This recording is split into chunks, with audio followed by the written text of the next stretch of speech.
Hello, hello, hello, beautiful unicorns. Yana Kasperczak, coming back live on this gloomy Tuesday for another one story time with myself, Yana Kasperczak. And as your certified performance and spiritual awakening core energy coach, it has been my soul's purpose to help you get your shit together so you can break free from the mental prison you find yourself in and build a life, a business, or a career that you're obsessed with, that you want to wake up to every single day, even on days like this, or during these days where you are just physically and energetically drained, whether it's due to the weather, whether it's due to the moon, whether it's due to your cycle, whether it's due to whatever it is that you are going through or dealing with or overcoming or working through in your own personal life, that you are as excited to identify and heal your triggers as you are going on vacation. Wouldn't that be awesome? I know some of you might be in a place where you don't believe that's possible yet. You believe and know it's possible for some people, but not for you. If that's you, then that's okay. And if you believe it's possible, but you're not ready to do that, that's okay too. I just wanted to talk, today's topic is, are you ready to identify and heal your triggers? And I will also talk a little bit about what triggers are and what you can do in healing, but I do want to start off with helping you to identify if you are even ready. And the reason for that is because some people think they're ready, but they're not actually ready. The best way how I can explain it, 10 seconds or less, is this. When are you ready to take ownership? And another word that comes to mind that some of you might resonate with a little bit more is, are you ready to take blame for any and all situation? Whatever it is that you're dealing with, whatever it is that you're going through, whatever fight or argument you had, whatever you're not happy with, or whoever you're not happy with, whatever your source of the trigger is, are you ready to, this is a yes or no question, right? Are you ready to pause and think about and identify what part in that situation or what role did you play in adding to that situation? Because we're not responsible for the whole entire disagreement or fight or argument or disappointment or things not working the way that we are hoping or assumed that they were going to work, or for our bosses. We can't take a whole entire blame, and we can't take ownership of the whole entire thing. In some cases, yes, but primarily, or for the most part, it will not be you. So if you are ready to look at whatever situation you're dealing with, whatever it is that you're going through, how did I contribute to that? What role did I play? What did I do wrong? And what can I do differently next time? So if you're in a place where you're ready to take ownership and to grow and learn, then you are ready to identify your triggers and start healing them. But if not, honestly, no worries at all, because your time will come. You don't know when you're going to be ready. In the process of getting ready, you might get ready. In the process of saying, no, I'm not ready, I don't want to do that, little by little, you will find yourself questioning yourself, and not necessarily in the way that you're going to be beating yourself up and saying, this is what I did wrong, I'm so bad, I don't listen enough, or I don't do enough. Not necessarily in that way. It's more in a way that you are becoming aware of it and not taking it into the dark side and being overly negative about it, or, I mean, chances are you're not going to be taking it into the positive side and saying, okay, well, that's great, this is me and this is what I get to do now and work on. At least not yet, but soon you will be. So I wanted to read something from one of this little book, and this is what really brought up today's podcast, today's video, because I happened to open the book and I thought this is exactly one of the stages that everyone goes through, including myself, as we're growing, as we are evolving, as we're becoming a better version of ourselves. And it, like I said, to tell if you're ready or not is you gotta stop shifting blame on everything and everyone. And if you're in a place where you're not shifting blame onto everyone around you and trying to find I guess ways for you to not be guilty of whatever is happening, then you might not be ready. Doesn't mean you're not. It's just how I have found was the best and easiest way to not have to deal with too much resistance.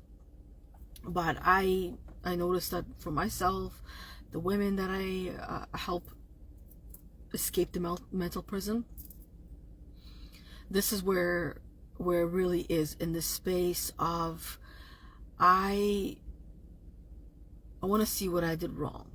I want to see my part in that, and I want to learn from it, and also I want to understand where the other person is coming from as well. So here's this little description of identifying your triggers. Start paying attention to episodes of anxiety, sadness, and stress. Just pause and think, or you even recognize yourself. Just sit for a moment. You can get a little notebook, a little notepad, especially if you're watching in the replay, and just write down what are the times, what are the moments that you are feeling the stress, the anxiety, or sadness. Where are you? Who's around you? What are you doing? Those are the things, whenever you're feeling that negative or bad emotion or feelings, those are going to be your triggers. You can start identifying your triggers in that way. And of course, through conversation, that those are other triggers. Those are more so button pushing, where you're having conversation with someone and that someone said something or did something and that just made you upset, angry, or sad, or annoyed, or irritated, where you're shifted from happiness to negative state. So that's another way how you can identify more so your buttons, which are also your triggers. And I know you don't want to have them, and I know you don't want to be triggered, because it doesn't feel good. Nobody wants to feel bad. And what has helped me and all these women to lessen the trigger was, and still is, remembering and reminding themselves that the other person, chances are, they don't know that you have that trigger. They don't know that you have a button that they just pushed that made you go off. While other people, they might know, but they don't fully know. But regardless of who or what pushed your trigger and your button, you now are faced with a choice. You're faced with an opportunity to do something about it or leave it where it is, so that way next time it gets pushed again. And if you want to not leave it there, you got to understand what that button is. You got to understand what that trigger is. And by understanding, you already lessen its power, because you understand what's going on. You know, it's like the example that comes to mind. Let's say you're going into a house that you've never been to before, since there's our cottage behind us. You're walking into, let's say, a cottage or house, and you're not sure what's where all utensils, where all the beddings, where all the things that are supposed to be in the house, where are they? And you're coming in and you're essentially taking over the space, and you feel discomfort, right? Your button is the unknown, not knowing what to expect, not knowing what's going to happen there, how it's going to go. Are you going to do a good enough job? Are you, I don't know, good enough or worthy enough of being in that space as well, right? And when you go in and you start looking and getting comfortable in the area and situating yourself, everything eases up, because now you're in the know. You're in the known, whereas before you were in the unknown. Your buttons they work in that similar way, where it's just like that house standing there, and you have no idea what's inside, what's waiting for you in there. Maybe it's a big massive mess and you don't want to deal with that, right?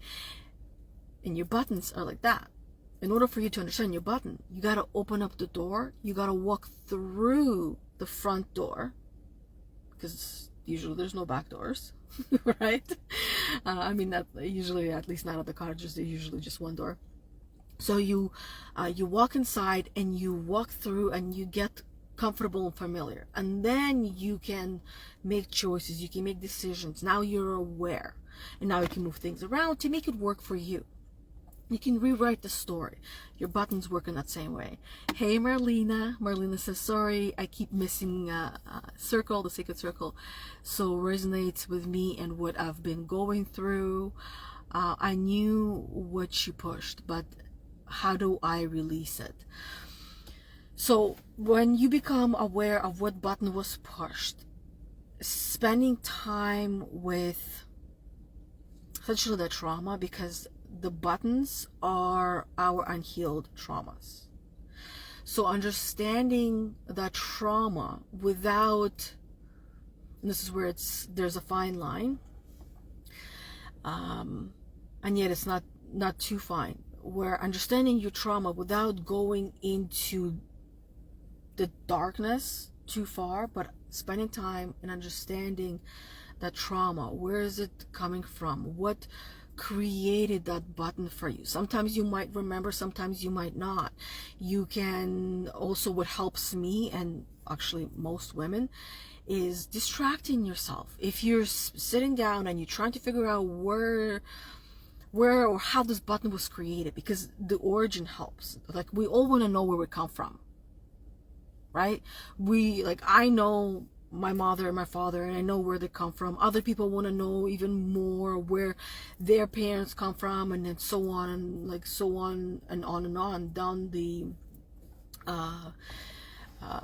family tree, where some people, they don't even know who their parents are, and they want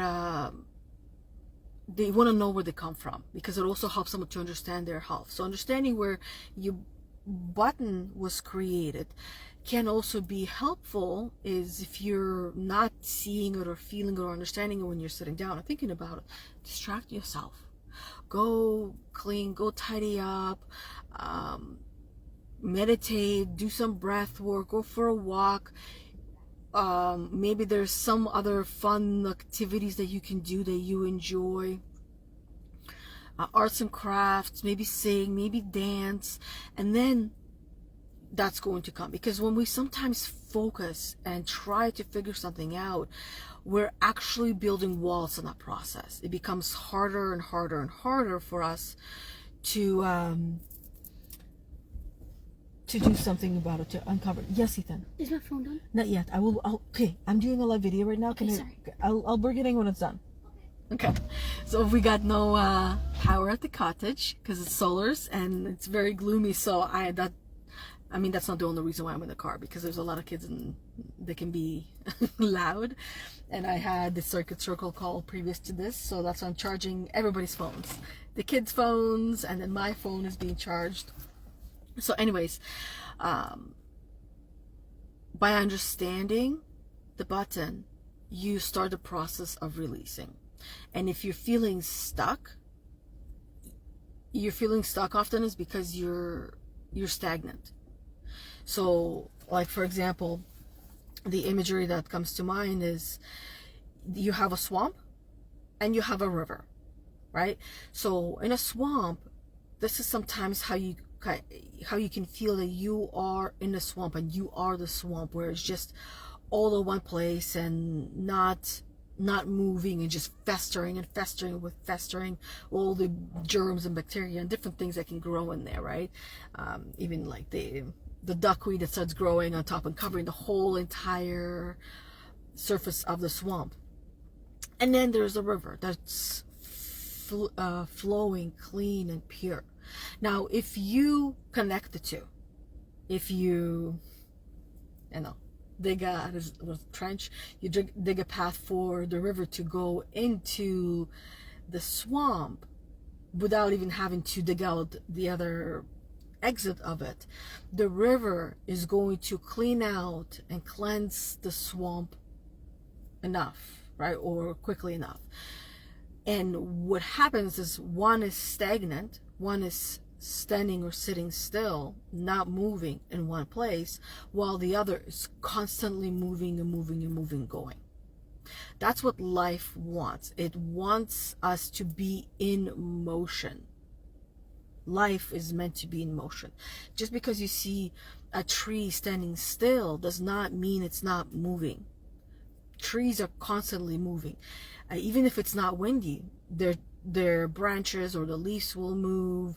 Their roots are constantly growing. They're constantly focusing on their own growth and nobody else's, just their own growth. And they're not in competition with one another. They're actually helping and supporting one another underneath the surface through the root systems, where in the forests especially, they have almost like a lake at the bottom, and not all trees can reach, but they can help each other and essentially feed one another.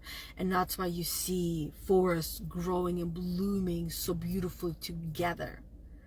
We humans can live in that same way.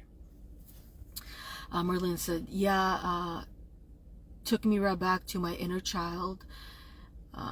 Same look in the eyes, scared the shit out of me. I tried walking away, but wasn't allowed. Interesting. I'd be interested to hear why you weren't allowed to walk away.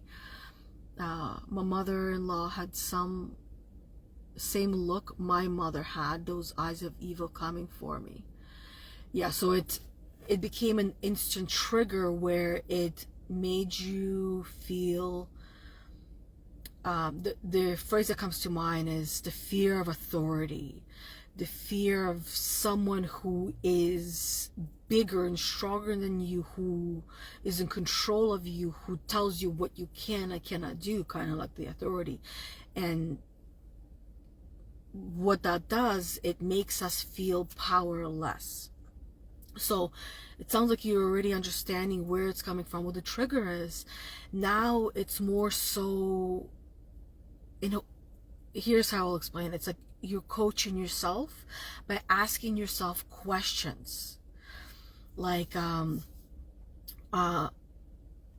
why do, I'm just thinking of a question that I would ask if this was a session. Why do you give so much power to this human being that sounds like does not have your best interest in mind? And then answering that question. And then asking that same question again. Why do you really give that so much power to this person? How did they manage to get a hold of you and the control of you that just by sheer look, because you're no longer a little girl, by that sheer look and the piercing look into your soul, that they almost make you feel less than you actually are. And reminding yourself of how powerful you actually are, and how independent you are, how you know what you need and what you don't need, what you deserve and what you don't deserve. And also at the same time, it's a choice for most of us. Sometimes it might not feel like a choice, but it is a choice to keep those people around or not, to speak up and say something or not. It's possible that a boundary or couple or a few boundaries might be missing. So identifying what is the boundary that's been crossed. It's almost like you're in your own temple, you're in your own house, and someone just comes in and barges into your house, swinging the door open and telling you all the bad things that you already think of yourself.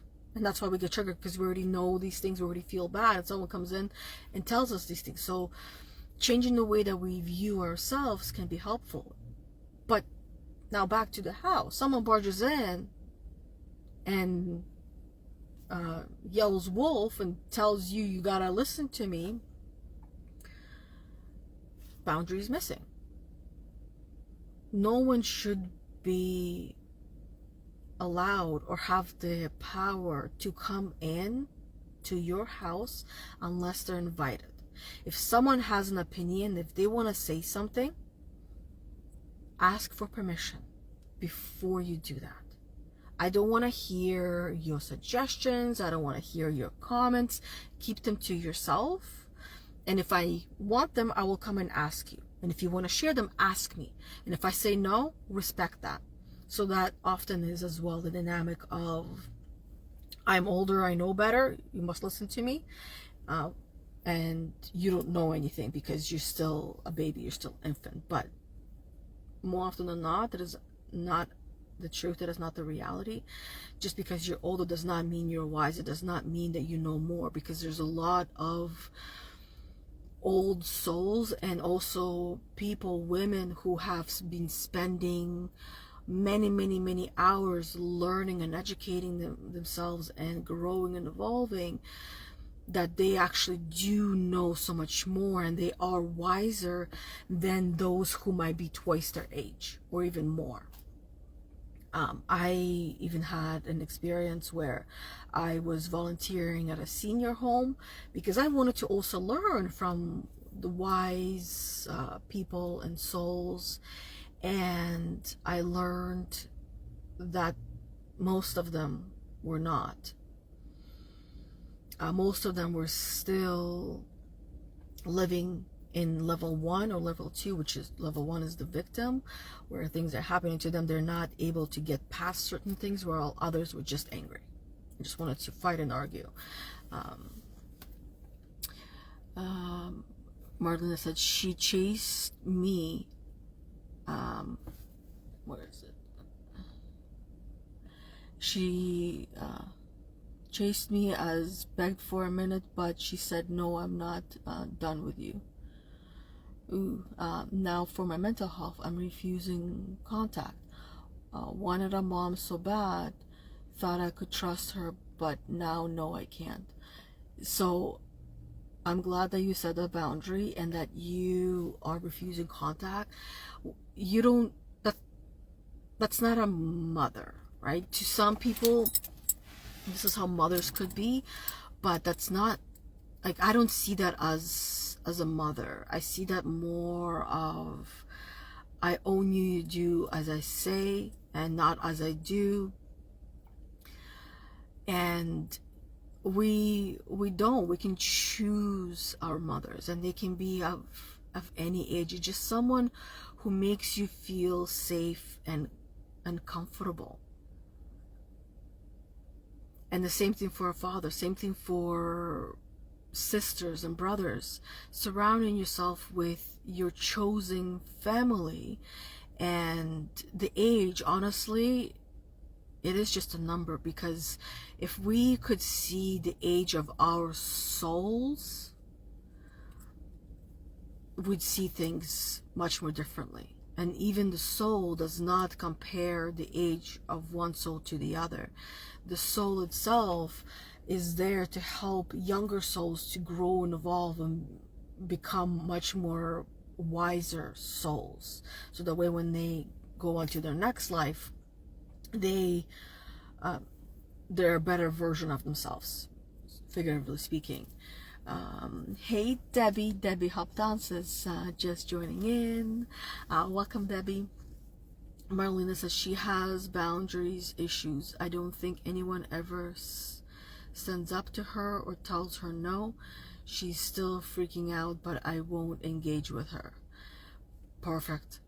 Perfect. See, that is a beautiful example of how strong you are, and that you will not be pushed. You made a choice, you made a decision to protect yourself, yourself mentally, emotionally, spiritually, and even physically, because when your mental is affected, you feel the pain physically. So I'm glad to hear that you set that boundary and you let her know, and you're not, I mean, unfortunately there are quite a few people like that who tell them no and won't take no for an answer because they don't like rejection. They don't know how to deal with rejection because they've always gotten their way. And this is where you get to help her to learn how to take a no, how to accept the boundary, because she's, up until this point, ran wild and free. Like, makes me think of a stallion, right? When you capture a stallion that is running wild and free, it's gonna take some time for the stallion to learn how to behave in the pen with other horses, what's allowed, what's not allowed with other horses, and that you are meant to stay in your own boundary. You can't leave the pen, you can't go anywhere, otherwise you are going to get hurt or whatever it might be. So with us humans, not saying to lock someone in the box or in a place, but by setting these boundaries around yourself, saying you can't do this, you can't do that, they need to learn how to respect that. Okay, so let me finish with this. Is there a pattern playing out for you? Some might be obvious, for example, being in large crowds or public speaking. Those are like when you start paying attention to the episodes of your sadness, overwhelm, depression, or even anger or stress. But others are perhaps less so obvious. By spending a little time identifying the situations and events that trigger you, you may be able to start managing and addressing them more effectively. You have your coping mechanisms, right? You have healthy coping mechanisms. You have your ways of working through and helping you to identify and go deeper into the root of that trigger, where it's coming from, what's happening, what is it triggering within you. Like in your case, Marlena, it sounds like those piercing eyes that brought you into, I'm just guessing of a number, but let's say a 5-year-old girl, and you're not a 5-year-old girl, but it brought you into that moment, into it's almost like, you know, time is not linear, and even though we think it is, it's actually not. So this is how powerful memories are. And memories, when you experience it long enough, it becomes an emotional trigger. So if your mom looked at you with her piercing eyes, like you do this or I'm going to kill you, how it feels in the body, that you're like, I'm gonna die if I don't do what she tells me to do as a 5-year-old. This is how you might think, right? So if that happened enough times, then it becomes an emotional trigger where you no longer have that story or the thought of, my mom is so angry at me, she's gonna kill me. Your body is now reacting, your body is now responding. And now you are an adult and you have a similar experience, what happens is that you're no longer the age that you are. In that moment, you are that 5-year-old girl, because that's how powerful memory is. It's in your body, it's in your mind, it's you. And it's almost like you jump timelines, you quantum jump, but back in time, and you're there in the moment, and you are that 5-year-old girl. And of course you're not going to feel safe and comfortable, and you're almost like in that mental state and capacity of a 5-year-old girl. Now I'll give you a little bit of a different example, which is hopefully will add some humor. So at the cottage we have my parents, my sister with her husband and their 4 kids, me and my 2 kids. And then James, my husband, he comes on the weekends. Unfortunately, he couldn't take the time off work. So last night, as I mentioned, we had no power, and it's a really, actually, I got excited, and with not having any power, that means we all got to spend time together. So long story short, we're all sitting down at the table. By all, I mean, the boys already went to bed, so it was my mom, my dad, me, my sister, and my daughter. And she's 14, she's the oldest of all the kids, and the rest of the kids already went to bed. And my sister's husband, so my brother-in-law, he went to bed as well. It's been a really busy week here, so he was really tired. So we were all sitting at the table, the ones that I just mentioned, and we decided we're gonna start talking about the past and sharing stories. And of course, we share these stories of all the different things that I did as a kid, my sister did as a kid, and in the comparison, the things that she did were like this much, the things that I did were like this much. So it created a lot of memories for my family. Okay, let's just put it that way. I was a very entertaining child, very busy and very independent. And then the things that my daughter did, and then stories from my parents. So my mom was sharing a story where I was really little. I don't remember that, but the story that she was sharing was so funny that she couldn't even get words out of her mouth, because she was right there back in that moment, watching her husband, my father, slip on the road and then fall back and look up at the sky, and then this big hat, because you know, you have the memory of what happened, the whole vision, the visual, and how funny everything was. So she was right back there in that moment, laughing so hard, reliving it as if it literally was happening in that same moment. So this is where also sometimes it can be helpful to, not right away of course, but you identify that memory, you identify that trigger that is, for the lack of better words, is negative. It's draining, and it's hurtful, and it's painful. Now, because you have took you past and you became that past in the present moment, that is the energy that you're now seeping out. And our job is to not stay there, is to shift and change. You can actually, and this has been proven, and once you do it, you'll prove this to yourself as well, you can actually start to manipulate your memories. Which means, it just makes me think of, what is that called? There's that cartoon, I remember, but I just forgot it. With emotions, there's joy, there's happiness, there's sadness, there's fear, there's disgust, and they're all like living in the mind. And you see the memory balls, they're moving around, and one of them, sadness, touches it. Now the happy memory became a sad memory. So in a way, it's kind of like that, where you have, let's say, a sad memory or a scary memory that you can now touch it and you can change it. You can touch it with joy and happiness, which sometimes might mean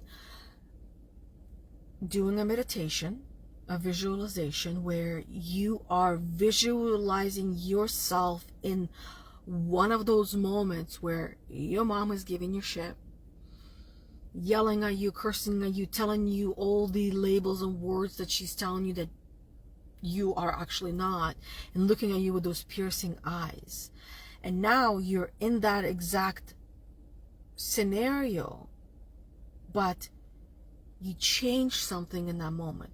Maybe you speak up and you say what you wanted to say, and your mom pauses, listens, and hears you. You're taking your power back. And you can do that meditation on your own, where you are literally taking your power back and you owning that moment. So which means that next time when you go through a similar experience, you might still be a little bit triggered, but the key word is a little bit, that you won't be as triggered as you initially were. And before you know it, you can do that meditation once in a while, or a similar one, or I tend to not do the same identical ones. I change it up a little bit. So even in that same moment, then I would respond in a different way, or I would do a different thing, or even just walk out, like walk away and walk out with your head held high, your shoulders back, like a powerful walk out, or like a superwoman kind of a pose, and you walking out, and your mom shrinking and becoming the little girl that she is. Or even seeing your mom as a little girl and you as a little girl, and she's trying to help you grow up when she's not even grown up herself, right? Just figuring out kind of what works for you and how you want to go about it, and doing that little exercise might be very, very, very helpful to releasing and letting go and understanding some of these triggers, because most of them, actually all of them, are rooted in our past. And the past is there for a reason, so we can learn from it, because we want a better future.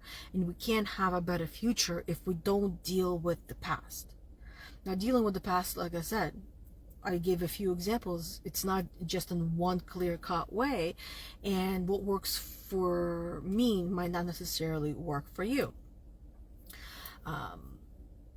So that's what I would say. Let me see. Marlene says, I sat and cried all night, but I let go of my childhood abuse. Tears are also very helpful, and when it comes to letting go, it's a process. And the process, like I said, if you're getting triggered little by little, it'll be less and less and less, because by letting go each and every time, eventually it comes to a point where it no longer has a grasp on you. It's almost like it doesn't exist anymore, and the past is in some ways rewritten, because it becomes something different. So yeah, that's all I have for today. The last thing I want to say is what's written on here, and I'll just read it out really quickly. Lighten up on yourself. No one is perfect. Gently accept your humanness. You are human. And the sooner that you accept that you are human, the sooner and easier it will be to accept each and every feeling and emotion, the good, the bad, and the ugly. If you are in a state where you feel really sad and hurt and you're crying, allow yourself to be there. There's power in that. You get to feel and experience that as a human in a human body. That's why you're here. That's why we're all here. To be human, to feel human. Because once we move on, there's no more of feelings and emotions. It's just being. And it's just a reminder that we're alive. The feelings, the good, the bad, and the ugly, it just reminds us that we are alive, that you are alive. And if you don't like how you're feeling, if you don't allow yourself to feel certain things, then what you're doing is you're just suppressing, and it's gonna come back up, usually in the worst times ever, when you least expect it. But by sitting and allowing that emotion to be, and learning from that, and accepting it as if you would a best friend, it becomes easier little by little. So that's it. That's all. You guys can already tell I have someone climbing on here who is really waiting for his phone. Thank you, ladies, for being on here with me. I would love to hear what you learned from today's video, from today's story time with myself, Yana Kasperczak, where we talked about identifying triggers, where I also shared a little bit of a story from last night, which was fun. We all laughed so much, and my daughter got to learn a lot about her mom, and yeah, she got to know me, and I love that. I really do. But that's it. Have an amazing the rest of your day. We'll see each other either tomorrow on the Heal the Unicorn podcast, which will be live in our Facebook group, Heal the Unicorn, Emotional Healing and Spiritual Growth for Women, where Bethany and I will be going live, and we'll be going live in the same way we did last time. We're not going to be doing it through Zoom. We're just going to be doing it through the live video once again. No computer here working, right? And it was fun last time anyways. So there's that. Or I'll see you next week on Tuesday for another one of these story time with myself, Yana Kasperczak, at 11:45 a.m. Eastern time. Have an amazing rest of your day. And thank you once again for being on here, ladies, for sharing, for opening up, and letting me into your world, and hopefully helping you, at least in one teensy tiny little way I can. And thank you for all of you silent watchers or replay watchers. And until we see each other next time, bye everybody.